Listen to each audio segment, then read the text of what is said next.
Hundreds of vehicles packed with thousands of people wait at the Vavuniya border post in northern Sri Lanka.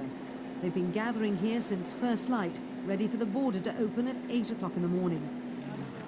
Security is tight. Just a few months ago, this border was the front line in a devastating civil war. No one gets across this heavily fortified frontier without going through rigorous checks. It's a process that can take hours. People wait patiently in line as the sun and heat steadily climb. Everyone undergoes an identity check and body search. Military police and intelligence officers question people about their reasons for entering rebel territory. Soldiers search for items that can be turned into weapons by the Tamil Tiger rebels. The vehicles have been checked just as thoroughly as the people, searched inside and out before they and their passengers are allowed to head north. Among the returning refugees are Muslims who were expelled en masse by the Tamil Tigers in the early 1990s. But those preparing to cross the border are more interested in reconciliation and reflecting on past atrocities. Formalities completed, the journey north to Jaffna can get underway. The Sri Lankan ceasefire monitoring mission and the United Nations are a reassuring presence at the border crossing and on a road once known as the Highway of Death. 10 members of the Pragasan family are crammed into this van, including 71-year-old Singarayar. The Pragasans are among the 1.3 million people who were displaced by 19 years of fighting. Thanks to the ceasefire, they can at last return to their home village of Chunakam, just outside Jaffna. The war prevented them from going home for 12 years. Refugees seize the chance to leave, although they probably have no homes to return to. Singarayar Pragasan already knows his house has been destroyed in the war, but his relatives have been luckier and their homes have survived. During the war, little or no maintenance has been carried out on the road, making the drive grindingly slow and uncomfortable. A roadside shrine in the Tamil Tiger stronghold of Vani. Travellers smash coconuts as an offering in the hope it'll bring them luck as they venture into the unknown. The region was isolated until April when the A9 highway reopened. Vani is a country within a country, an 80-kilometre-wide strip of northern Sri Lanka ruled by the LTTE, the Liberation Tigers of Tamil Eelam.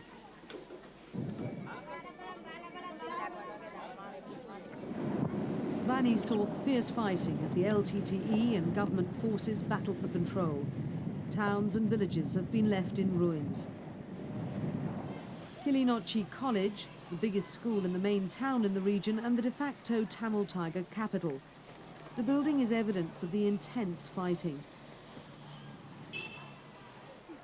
The Tamils place great importance on education and believe it's the key to the success of any future Tamil state. These children need to work hard. A huge task of reconstruction lies ahead. But the war drove most of the 12,000 civilians away, and local battles killed almost 4,000 combatants before a final Tamil Tiger victory. But for the first time in a generation, all of Sri Lanka's children can look forward to a lasting peace. North of Kilinochchi, the Pragasan family continue their journey along the narrow, rutted A9. It often takes vehicles like this 7 hours or more to cross the 80 kilometres between border posts. Dotted along are signs warning of landmines and unexploded shells in the jungles and fields surrounding the road. Despite the warning signs, more civilians than ever are falling victim to mines as they rush to return to land that a short time ago was a battlefield. A US-led team of deminers and their specially trained sniffer dogs are helping to clear mines in the north of Sri Lanka. But it's an enormous undertaking. The Tamil Tigers say they estimate there are up to 2 million unexploded landmines in their territory alone. Not all the minefields are marked. Retreating armies don't have time to map the mines they leave behind them to block pursuit. George Conrad and his dogs have cleared mines around the world. Well, actually, the dogs are quite safe in comparison to the human because they're just being used as a detection tool. The human members are the ones that are probably at the most risk. They have to go in, make the decision to take the mine, defuse it, or blow it in place. And they're quite close to the mine and doing more things with the mine. The dogs are only trained to go up, smell the mine, sit in front of the mine, and then return to the handler. But for many, like this former soldier, the ceasefire and the demining operation came too late. He's being fitted with an artificial limb at the Jaipur Foot Clinic, which specialises in sturdy, hard-wearing prostheses. The Jaipur Foot, named after the Indian city where it was first made, is designed to stand up to the demands of rural life in South Asia. But like all prostheses, they take some getting used to. Amputees practice until they can walk comfortably. Patients work on a natural-looking gait. Walking on level ground is hard enough, learning how to judge turns and shifting balance. Other tasks that they used to do without thinking, like tackling stairs, take a lot more effort and concentration.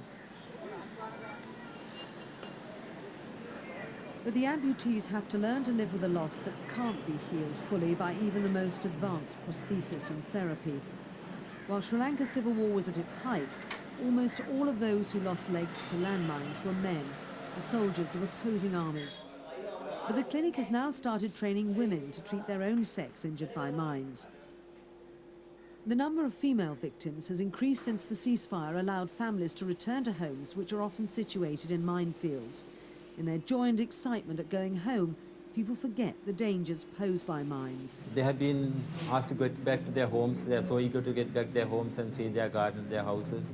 And unknowingly they could trod in the mines that have been laid by the militants as well as the army during the time of war. Under the February ceasefire agreement, the A9 itself was cleared of mines. It took until April for the last stretch of the highway linking Vavuniya to Jaffna to be reopened. It represented concrete progress in the peace process linking one end of the island to the other. In places, though, the A9 is a somewhat tenuous link, more of a rough track than a major highway. Road maintenance was not a high priority for the Tamil Tigers when they were fighting the Sri Lankan army. Now, despite a severe lack of resources, including even the most basic road building equipment, they're doing the best they can to patch up their section of the A9, the worst stretch of the road. With the end of fighting, traffic has increased from just a handful of military vehicles to a constant flow of lorries, vans and cars. The rusting hulk of an armoured vehicle stands guard over Elephant Pass, the gateway to Jaffna. It's a relic of the repeated battles for this strategically vital piece of ground. The Sri Lankan army suffered one of its greatest defeats when the garrison defending Elephant Pass fell to the Tamil Tigers 2 years ago. At one point during the fighting, Jaffna could only be reached by sea or air. Once beyond Elephant Pass, the road improves and it's only a short distance to the end of the A9. The government enclave of Jaffna draws near, and just in time before the road is closed for the night. It's the end of the road for the Pragasan family. Their van arrives just as their relatives feared they'd missed the daily border deadline for crossing into Jaffna. It's all smiles as old Singarayar is greeted by family members he hasn't seen for more than a decade. There's a whole new generation of children. Tears of joy for a reunion made possible by a peace process which is gathering pace among all of Sri Lanka's ethnic groups. Tears of sadness for friends and relatives among more than 60,000 people killed during the war. A very high death toll for a population of less than 20 million to bear.